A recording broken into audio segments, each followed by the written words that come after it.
Hello everyone. Dr. Ryan, Executive Consultant with Ambit Energy, here today to go over customer trainings. Exactly step by step how to go about gathering customers inside of this business. And I'm going to teach you the psychology and the verbiage you need to go out there and effectively gather customers. Now I'm going to go over a three-step approach on how to go about gathering customers. And step number one is asking for support. And let's say I have Mary, and Mary is my sister. And I'm going to call up Mary, and I'm going to attempt to enroll her as one of my first customers. This is the way I'm going to go about reaching out to Mary. I'm going to call up Mary, and I'm going to say, "Hey Mary, how you doing?" Mary's going to say, "I'm doing good." I say, "Hey Mary, you got a couple of extra minutes? I want to ask you something." And Mary says yes. I say, "Great, Mary, look, I need your support. It's not going to cost you anything. It's not going to change anything you're doing right now. And in fact, it's going to save you some money. If that were the case, Mary, can I count on your support?" Naturally, Mary will turn around and she'll say, "What is it?" And I'll say, "Well, Mary, it's not going to cost you anything. It's not going to inconvenience you. And you'll save a little bit of money with nothing changing." If that were true based on all of the support I've given you in the past, Mary, can I count on your support? And I just ask it again. Usually when you go about asking the question the first time, they'll come back and they'll always say, "What is it?" And then I'm basically just going to repeat the same exact question back to them, just in a different way. Now, Mary says yes. Usually when you ask the question a second time, they'll say yes. I'll say, "Great. Now I'm going to go into step number two." Step number two is telling them why you need their support. So I'm going to say, "Mary, I started a part-time business that's actually going to allow me to fund Josh's college education." And like I said, I'm not calling you to ask you for any money, but your nephew Josh is headed to college in a few years, and I got to taking a look at his account and where the savings was for his college fund. It is not where it needs to be, and doing what I'm doing now is not going to get it to where it needs to be. So I started a part-time business that's going to allow me to get Josh's college fund to where it needs to be, to really use your support in this new business that I got started with. And you'd be a big help if you'd be able to help me out. Now what I did there was I shared my why with her. You see, what you want to do is you want to have a strong, compelling why.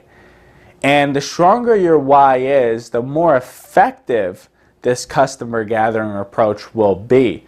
Because people will become your customer to support your why more likely than they would become your customer just to save a couple of bucks on their energy bill.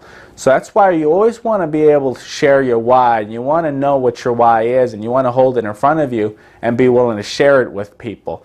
Because now in this step of the process, if Mary's saying no, she's saying no to helping her nephew Josh out of his college fund. You see where it's going with this? So you want to be able to have a strong, compelling why that you can share with your potential customers. Step number three is telling them why you need their support.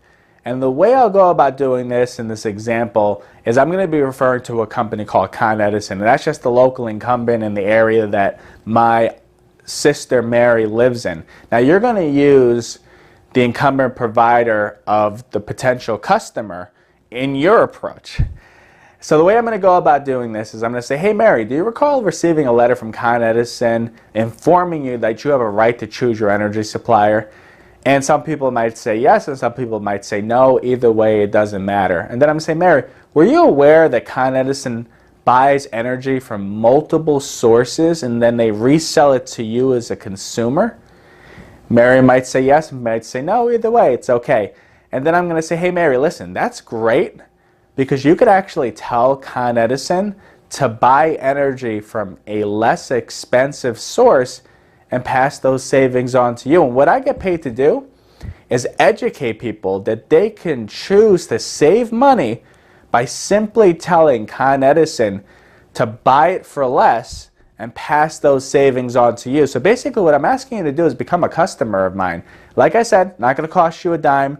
Everything on your bill is going to stay exactly the same. Can I count on you to become my customer and support my business? And if they say yes, I'm going to say, "Great, grab your bill and I'll get you enrolled right away. It's only going to take 2 or 3 minutes." And then I'll go ahead and I'll get the information on their bill. I'll go online, I'll go to my website that's linked to me. I'll enter that person's account information and put them in as a customer. Things don't always go so smoothly. They might not always say yes to becoming a customer, and that's okay. They might offer you some kind of rebuttal, some kind of objection, and you want to be able to professionally handle those objections. So one of the big objections that we get is I want to think about it, or I want to talk to my husband, or I want to talk to my wife about it. And the way you're going to go about handling that objection is, this is the way.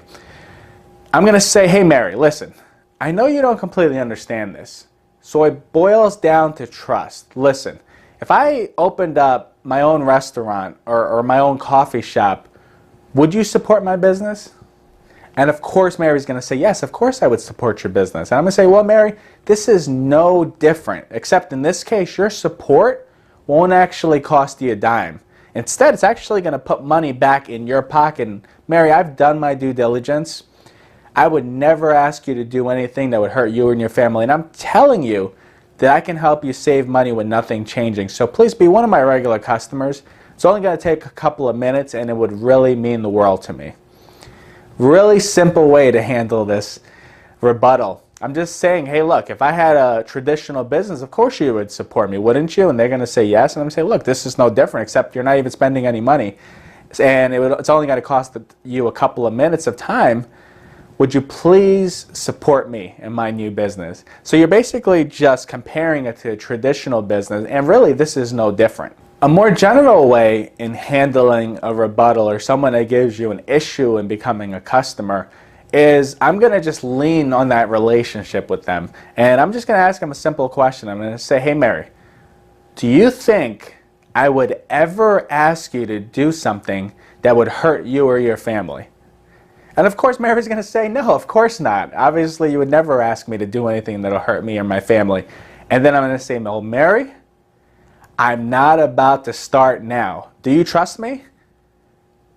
Of course Mary's going to say yes. And I'm going to say, look, this is important to me. And it would really mean a lot to me if you would become one of my first few customers and support my business. Another rebuttal that you'll get, another objection that you'll get is, I did this before my bill went up. And I'm going to handle it by saying this. I'm going to say, Mary, listen, you're not signing any contracts. So for any reason your bill were to go up, I would get you right back to where you were before. So you really have nothing to lose by just trying it out for a month. So can I count on you to demo my service for a month and support me in my new business? Once in a while, you'll get a question, who is Ambit? Or what is Ambit Energy? And the way I'll handle that is I'll just give them the facts. I'll say, Ambit Energy was a company that was actually recognized by the Inc. 500 magazine as the #1 fastest growing company in North America. In 2010, we were ranked highest by J.D. Power and Associates in customer satisfaction.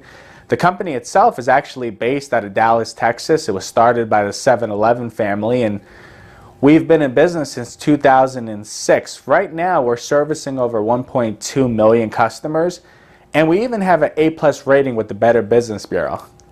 So just hit them with some quick facts about who Ambit is, some quick credibility, and then I'll immediately go into, hey Mary, can you go ahead and grab your bill? It'll take a couple of minutes to get you enrolled as a customer, and I appreciate your support. Once in a while, you'll get another rebuttal. Do you have a website I can look at? And a lot of times this is really just an excuse not to take you seriously. And the way I'll handle this objection is this way. I'll look at Mary, or I'll talk to Mary over the phone. I'll say, hey Mary, if I was working part-time as a broker for an insurance company and I said that I could save you money on your homeowner insurance and your car insurance, would you ask me to take a look at my insurance company's website? Now she might say yes, or she might say no, and I'll say, look, if so, what would you even expect to find? You see, a lot of times when you get this objection of, I want the website to look at, it's really them not taking you very seriously. So the way you want to handle this is by just quickly telling them, what do you really expect to find on this website? Because they're either going to trust that you're going to take care of them, or they're going to not trust you. And this is going to work either way, because you're quickly going to find out if this was really a serious objection or if they were kind of just blowing smoke and not taking you seriously. So at the end of the day, this customer gathering approach is all about gathering trust and support from your circle of influence. And the number one reason that people fail in customer gathering is they go out and they try to sell rates. When you go out and you try to sell rates to people, you turn into a salesperson. And let me tell you something. People do not like salespeople. So you always want to lean on the support and trust factor when you're gathering customers, because you'll gather a much loyal customer than if you go out and selling rates. And what I'll tell you is if you go out selling rates, you'll probably have about a 15 to 20% rate of success. If you go out and you do this approach properly and you follow my 3-step system on gathering customers, your results will shift to about a 75% rate of people becoming your customer once you become effective at this approach. So I hope everyone appreciated the training today and learned something and gained some value.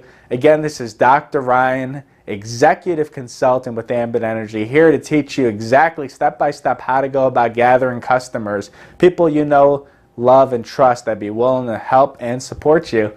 If you found some value in the video, feel free to leave a comment down below. Feel free to subscribe to my YouTube channel, like the video. Appreciate everyone out there so much, and look forward to seeing you all over the world.